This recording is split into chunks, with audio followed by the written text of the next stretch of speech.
Hey gamers, Bullets here. In this video, we're going to discuss problems with PlayStation Now, and why I think it's a good amount of time before streaming games actually becomes the only form of gaming we can buy. Realistically, if you want a simple answer, technology isn't there yet. Plain and simple. Just like Xbox's Kinect and Sony's camera as well, they are selling an idea of motion gaming that doesn't even work. Imagine you bought a PS4 and Xbox One just to control it. Just the standard one that comes in the box, the system, and only half the time you push the buttons it responded. That's about how motion gaming feels with the Kinect and the PlayStation Move. You would be pissed off and never want to play a game again on any platform or even PC. So, all the reviews are in of the PlayStation Now, and the majority of them say that the single-player campaigns run okay, with slight setbacks of fuzzy imaging here and there, as if it decides to lag, but for the most part, looks good, and plays well. But the multiplayer has noticeable lag in shooters like Killzone 3, which is a big deal because that reaction shot is important in first-person competition.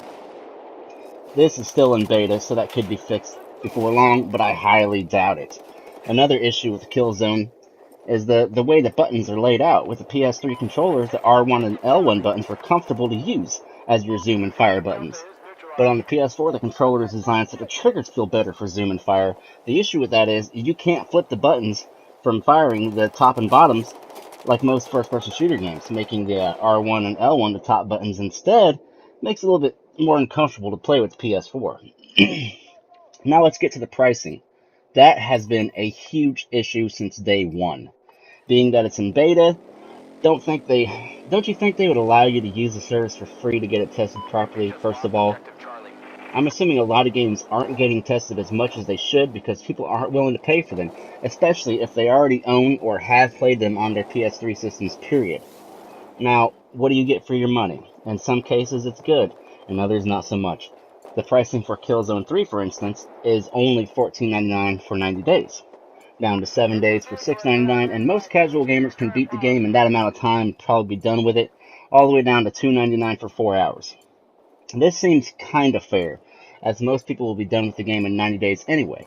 But if you're a fan of the series who wants to play it long term, not so much, as you never actually own anything through PlayStation Now, and you can pretty much buy this game on PS3 for that much at any pawn shop or GameStop or even some kid down the street. One of the reasons this may be as low as it is, though, is because the first party title and Sony wants to promote its own goods, of course. Now let's move on to the not-so-fair deals that are obviously rip-offs. F1 2013 starting at $7 for 4 hours to play the game. That's $7 for 4 hours. All the way up to $50 for 90 days. Now granted, this game is hard to find and you're also paying for the convenience here. It's not a large download, you don't have to order it and wait for a week to get it in the mail, you don't have to look around local stores to find it. But still, why on God's green earth would anyone pay that for a game they will never own? There was a rent-to-buy option that was discussed, but nothing solid yet. So, let's say you want to play it for a full year. And that year you would have paid $200 for that one game, not with added DLC bonuses or anything like that, just for the game, period. Here's another problem I have with this. There has been talk about a subscription plan for the service as well, but at what price? If games are already priced like this, are they going to try to say $200 for a year and justify it with all the games you can handle? Or are they going to go down to maybe $50 a year, but give you maybe a quota of how many different games you can play in a time period, like say 2 games per month or 3 games per month, something like that? I'm kind of getting a feeling here that Sony is making the same exact mistake they made back in the PS2 to PS3 switch. And that was thinking they were on top of the world, that they could do no wrong, and had their disastrous release of the PS3 that didn't sell for shit.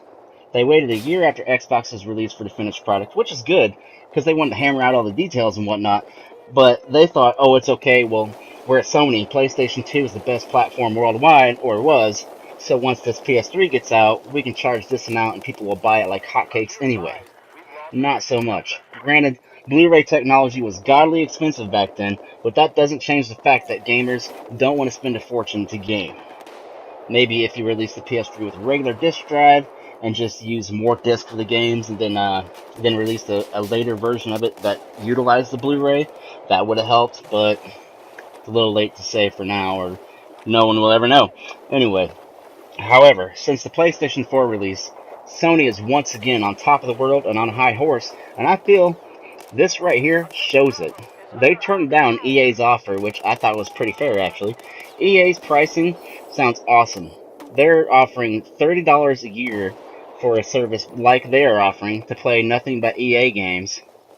But if you think about it, it's actually pretty cool because that's great for people who want to play some sports, some shooters, some racing, maybe a little bit of survival horror, whatever, and not buy each game individually.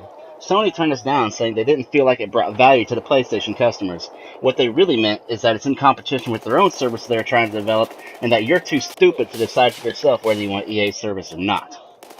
You are not untouchable, Sony. Sony, not in the least bit. Phil Spencer has already been increasing Xbox sales, and he's only been in office for like, what, a few months or more? This is the kind of thing that happens when people get a big head and they think they can serve you shit and call it a chocolate cake. I'm definitely not interested in the streaming business of Sony's yet, if it's like this. I'd rather keep my PS3 so I can have all my classics without costing an arm and a leg to play them. I still have my PS3, so I'm not freaking out about it myself, but for you guys who got the PS4 and didn't have PS3 before, I feel sorry for you, man. I mean, Sony is trying to rip you a new one. For more gaming news, stay tuned. Bullets for Lunch American Gaming. Talk to you guys later.